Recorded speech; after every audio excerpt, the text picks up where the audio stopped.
Our adaptive devices piece highlights how assistive software and related devices can help visually impaired students achieve successful academic and professional goals. We will go on a journey of campus life with a legally blind student as they narrate their use of these adaptive devices. A CCSF instructor explains how the technology works, and we will also hear from a DSPS, Disabled Students Programs and Services counselor, who explains how the department works and the services and technologies that are available to students at the DSPS Computer Lab. We serve over 2,000 students with disabilities. Sometimes it's been upwards closer to 3. Presently about 2,000 students with disabilities, and out of that 2,000, about 150, 160 visually impaired and blind students. I believe with the laws and with the technology that we now have available, more people can and are accessing the educational system. When I lost my sight, I didn't know, and like I say, I didn't know anything about computers. So I need to read something, I have to depend on somebody. With the technology, I want to read whatever, the newspaper or anything. I just go turn my computer on and I can go be able to do it. So make you feel like you're in contact with the world. Our goal is to expose the student to as many options they have. Adaptive technology gives them the sense of independence and ways of using it in the workplace and in their lives. My first contact with the technology to help visually impaired people, like in my situation, to me was important to be able to do things more independent. Some of the equipment we would loan to someone who is visually impaired or blind might be a tape recorder or a magnifier to use in a class. We have CCTVs that are closed circuit televisions where you can place print information underneath and it magnifies it on the screen above. And you can then change the size, you can change the color and the background and the color of the text. The adaptations we offer are screen readers. When the Doughboys returned from Europe in 1919, Americans felt satisfaction and relief. Screen readers are meant for those who have extremely low vision or have no vision whatsoever. And that program is a popular one called JAWS, and that stands for Job Access with Speech. The next one is a screen magnification called Zoom Text. That's one of them. There's many other softwares that are that provide the same magnification. This program just I can navigate the internet. I want to read any document, I can do it. I can check my emails, I can check, whatever I want to find out through the internet, so make it easy, and that's what makes me very interested to come and learn how to use JAWS. When someone can access accommodations, that levels the playing field for them. We want students to be able to be judged fairly on the work that they present to their instructor. I try to become very independent in how to use computer. It's kind of a hard job because this program is all the time changing. So my goal is I would like to take, come as a case manager. So when you see that anything from a small accommodation to someone we may have worked very extensively with gets to meet their educational goal and either leave City College with a degree or move on to transfer, well, I guess it's just what has all of us show up every day, because there's nothing that replaces that.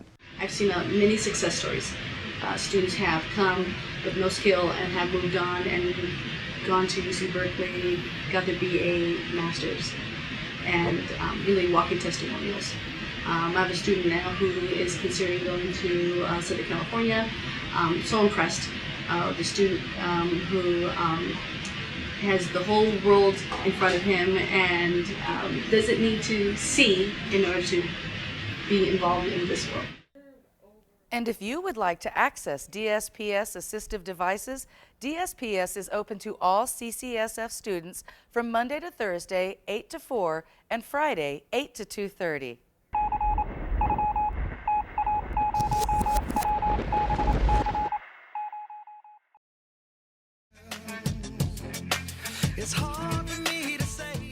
Have you ever wanted a second chance? At City College, EOPS, Extended Opportunity Program and Services, has supported over 100,000 disadvantaged students. The EOPS Second Chance program helps rebuild the lives of formerly incarcerated or in a substance abuse rehabilitation program. Most of the students face daunting challenges. Not only do they have to transition back into society, but they struggle to find housing and employment opportunities. The Second Chance program helps them to meet goals, acquire jobs, and find purpose. The Second Chance program was founded over 20 years ago by Dr. Terry Day and Dr. Ray Fong. Joining us today is recruiter and community developer, Mr. Charles Moore.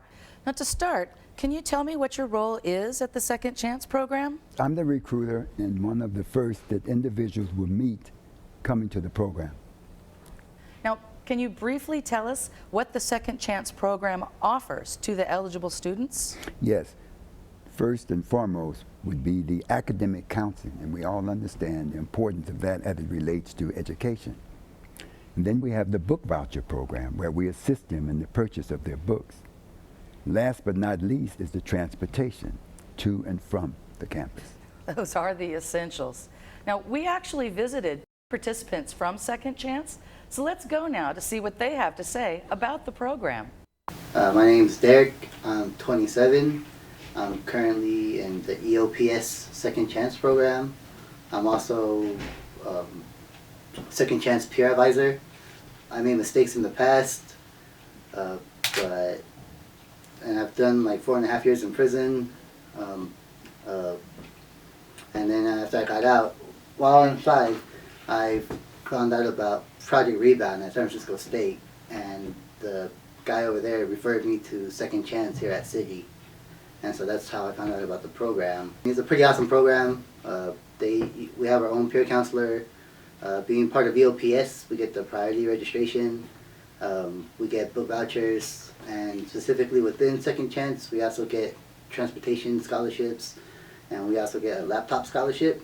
That's actually benefited me quite a lot. This semester, I'm actually graduating with 3 degrees, 2 AS, 1 AA, and probably within the next 2-3 years, hopefully get bachelor's, maybe even go for a master's, and then just move on from there and just not let my past define who I am. Thank you, Mr. Moore, for joining us today. But first, before we go, tell me, where can students go to find out more about the program or to sign up? Come to San Francisco City College. I'm waiting for you. To learn more about EOPS and the Second Chance program, go to ccsf.edu/EOPS and click on Services for more information. The Chancellor's Office of California Community Colleges recognizes the EOPS Second Chance program as one of the most unique educational, counseling, and student support services in the state. So if you need a second chance, come to City College of San Francisco.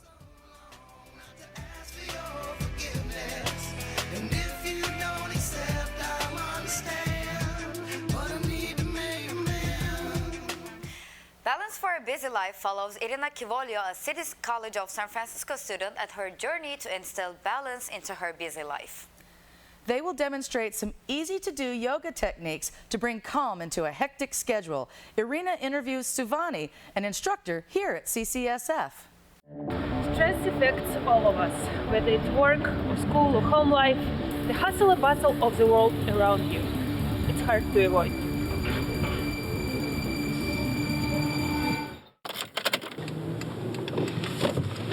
For one, I have a lot of stuff on my plate. I'm a student, I'm a wife, and I just recently came here from Russia and everything seems so different around. Sometimes it's becoming difficult to handle so much pressure. College students who are engaged in vigorous exercises for 20 minutes at least 3 days per week were less likely to report poor mental health or stress. In an attempt to manage my stress, I've decided if yoga can help me.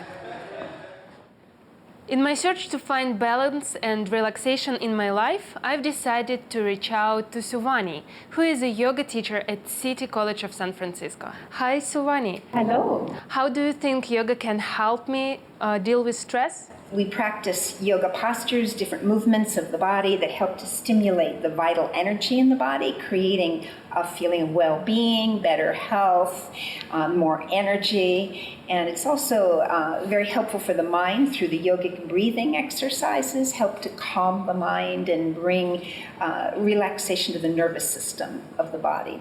So then we experience a state of peace and well-being. That's cool. Can you show me some exercises that I can practice during my daily life? Yes, there are a number of exercises and breathing practices that I think will be very helpful for you. Let's start. Okay. Okay, so we're going to do a cat-cow pose here. All right, this is really nice stretch for the back, so the knees are slightly apart, hands under the shoulders, and we inhale and arch the back, starting from the pelvis and the tailbone. And then we exhale, tuck the tailbone under and round the back, pushing the upper back up toward the ceiling, getting a good stretch to the back. And then inhale, we arch again, looking up. The eyeballs roll up, the arms are straight. And then exhale, we tuck the tailbone under, round the back. And then from here, we can go into a child's pose. So just push your hips back toward your heels, stretch the arms all the way forward. And this is a good stretch for the low back and the hips. And just let the head relax down. Relax the arms forward. And then rolling back up through the spine, coming back onto the knees. And now we'll do something to stretch the spine to the side. So take your left arm up, put your right hand on your chair. Inhale, and then exhale, we bend from the waist, stretching the side waist. And then we come up, and the arm releases, and take the opposite arm, inhale. Hold the side of the chair, lift up, and then exhale, bend to the side. So the arm is close to the ear, just stretching the side body. And then inhale, we come back up and exhale. Okay, very slowly. Inhale, filling the lungs fully, and then we exhale. Can you feel that relaxation? Yeah, that's so good. It's a very simple technique, but just through that deep breathing, it can calm us down if we're getting upset or just tense or stressed out. The deep breathing relaxes us. Okay? Thank you so much. I feel much better and relaxed. And I'm sure I can practice some techniques in my daily life. You're welcome. And then when we finish our yoga practice, we bring our hands to the heart and we say Namaste. Namaste. And that means I salute the light in all beings. And that's balance for your busy life.